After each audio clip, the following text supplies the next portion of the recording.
Donc, on va regarder la différence entre la sleeve et le bypass. C'est une question qui m'est souvent posée.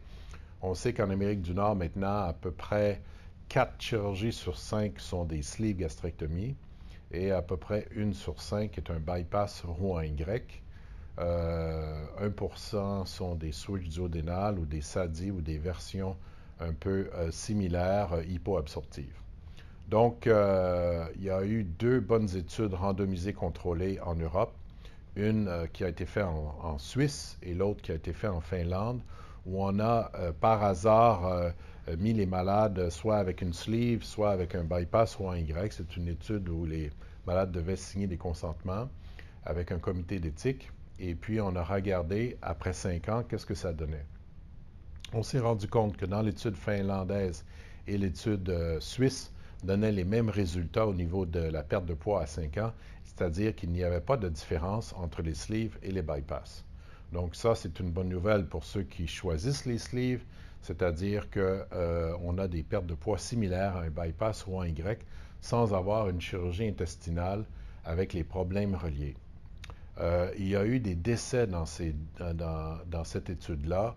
On n'a retrouvé que des décès, quelques décès dans les bypass Roux-en-Y. Il y a eu 0 décès dans les sleeve gastrectomies, encore qui démontre que le risque chirurgical est plus faible avec la sleeve qu'avec le bypass Roux-en-Y.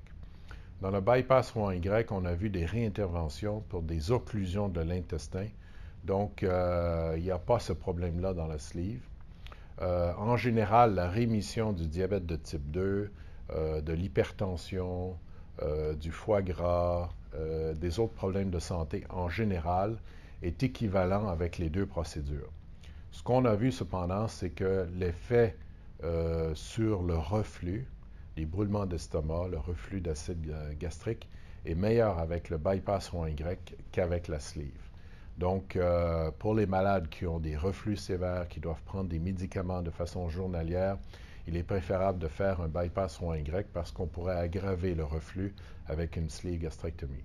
D'ailleurs, on a vu que sur une période de 5 ans, les malades qui avaient des problèmes de reflux ont dû subir des réinterventions pour changer la sleeve en bypass Roux-en-Y. On a vu ça en Suisse surtout, moins en Finlande, mais c'est un problème qui pourrait survenir avec le temps en termes de reflux avec la sleeve.